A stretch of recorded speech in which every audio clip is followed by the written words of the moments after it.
You learned how to take care of yourself before you understood why you had to.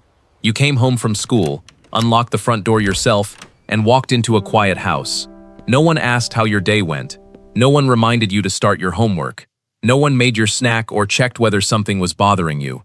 There might have been a note on the refrigerator, a frozen dinner, and a list of things you were expected to do before the adults came home.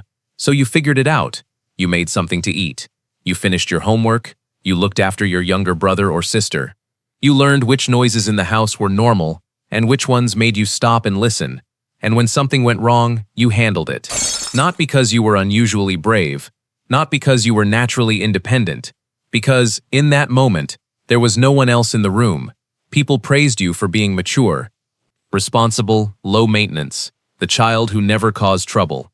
But sometimes, what adults call maturity is simply a child realizing that needing too much is dangerous.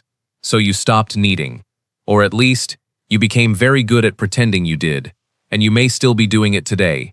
You call it independence. But what if it was never independence? What if it was survival wearing independence's clothes? And what if the strength that protected you as a child is now keeping you from the connection you need as an adult? You probably say, "I've got it," more often than you realize. Someone offers to carry something for you. "I've got it." A coworker asks whether you need support. "I'm fine." A friend notices that you seem overwhelmed. "It's nothing." You answer so quickly that you do not even have time to decide whether it is true. Picture yourself in a parking lot. Your hands are full. Grocery bags are cutting into your fingers. You are trying to find your keys while balancing everything against your body. Someone says, "Do you need help?" And before they finish the question, you answer, "No, I've got it." You did not carefully consider the offer. Something older inside you answered first. The same thing happens when you need to make a difficult phone call. You pick up your phone, you find the person's name, your thumb hovers over the call button. You know they would probably help. You know they care about you. But then you put the phone down. You tell yourself it is easier to handle it alone. At work, you stay late fixing a problem instead of asking one simple question.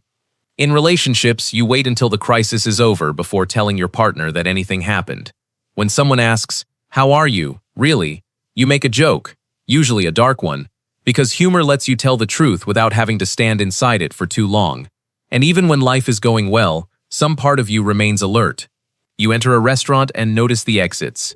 You go on vacation and think about what could go wrong. You sit down to rest and suddenly remember 5 things that need to be handled. There is always a quiet voice in the background asking, "Who is taking care of everything?" And the answer is always the same. You are. It has always been you. But here is the part most people miss. The real problem is not that you learned to survive alone. It is that people eventually rewarded you for never needing them. For many members of Generation X, childhood arrived during a period of major social change. More parents were working outside the home. Divorce became more common. Families were changing, but the support systems around those families had not fully caught up. There were no smartphones, no location sharing, no constant text messages asking whether you had arrived safely. For many children, there was simply a key around the neck, an empty house, and an expectation that they would manage.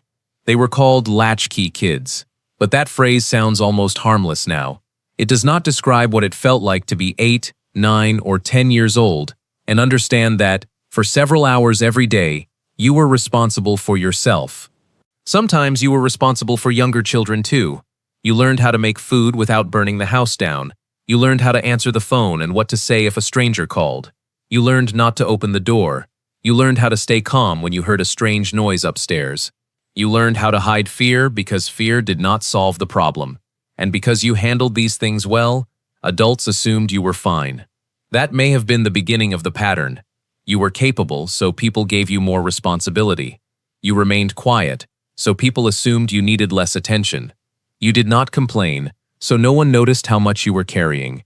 Your competence became proof that you did not need care. Imagine a young plant growing without a stake beside it. Nothing supports it while it is small. Nothing protects it from the wind. So the plant becomes strong. It develops a thick stem.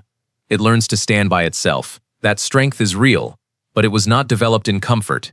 It was developed because falling over was not an option. That is what happened to many people in your generation. You became strong because the world around you required strength before you were ready. And the lesson went beyond the empty house. You watched adults lose jobs after years of loyalty. You watched marriages end. You watched leaders lie and institutions break promises.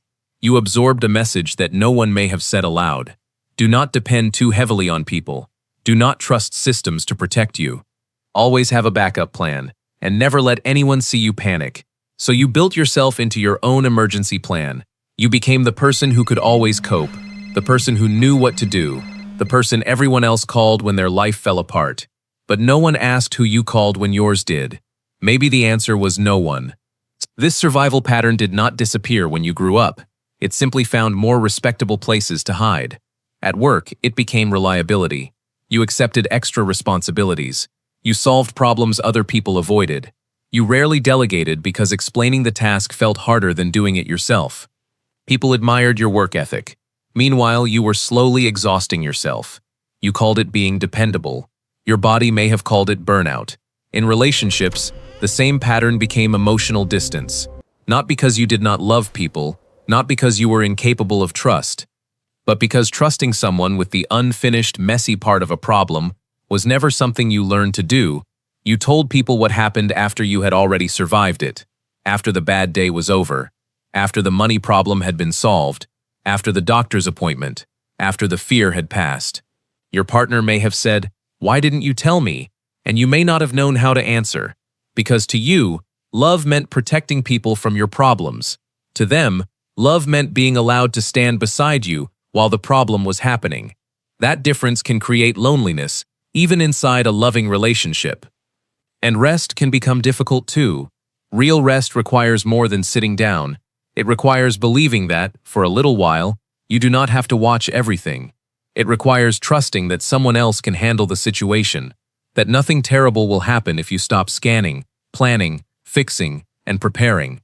For some people, this looks like anxiety hidden underneath competence. You appear calm, you meet deadlines, you remember appointments, you solve everyone's problems. From the outside, you look completely in control, but inside, you may feel as though everything would collapse if you stopped moving. Even joy can feel unsafe. Something good happens, and instead of enjoying it, you start preparing for the disappointment. You call it realism. You say, "Let's not get too excited." But sometimes that is an old defense mechanism, trying to protect you from being surprised by pain. And here is the hardest cost of all. You may have people who genuinely love you, yet still feel alone, because you have spent years showing them the version of you who needs nothing. You became so good at being the person everyone could rely on that no one realized you wanted someone to rely on too.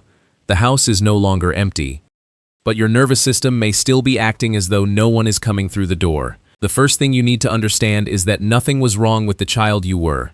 Your response made sense. A child in an empty house does not have the luxury of falling apart. That child adapts. That child becomes alert. That child learns how to solve problems. That child becomes useful, because being useful feels safer than being vulnerable. Every wall you built had a purpose. Every instinct to handle things alone protected you at some point. You do not have to hate those parts of yourself. They kept you going.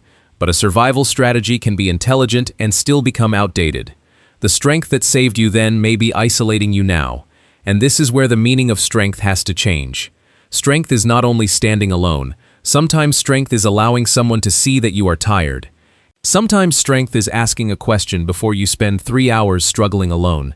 Sometimes strength is telling your partner, "I don't need you to fix this. I just don't want to carry it by myself." Sometimes strength is accepting help without immediately looking for a way to repay it. That may feel uncomfortable. Your first instinct may be to say no. You may feel exposed, weak, or even guilty. But discomfort does not always mean danger. Sometimes discomfort simply means you are doing something your younger self never had the chance to practice. You have been living as though the house is still empty, as though no one is coming, as though everything depends on you remaining alert. But look around. The house may not be empty anymore. There may be friends now, a partner, adult children, co-workers, a community, people who would carry something with you if you gave them the chance. You do not have to hand them your entire life. You do not have to become dependent overnight. Start smaller. When someone offers to help, wait 3 seconds before saying no. When someone asks how you are, tell them one honest thing before making the joke. Ask one question at work instead of quietly struggling. Tell someone about the difficult week while you are still having it, not 2 months later. You are not becoming weaker. You are expanding your definition of strength. You already know how to survive alone. Maybe the next part of your life is about learning that you no longer have to. So here is the question I want you to sit with. What is the first moment you remember realizing that you had to handle something completely on your own? Maybe it was coming home to an empty house. Maybe it was taking care of a younger sibling. Maybe it was keeping a family problem secret. Maybe it was realizing that the adults around you were overwhelmed too. Share it in the comments only if you feel comfortable. You can tell the whole story, or you can simply write, "I remember." Because sometimes the first shift happens when you realize your experience was not strange, and you were not the only one living it. If this video felt uncomfortably familiar, like the words were describing a part of you that you rarely talk about, subscribe. This channel is not here to judge the ways you survived. It is here to help you understand them.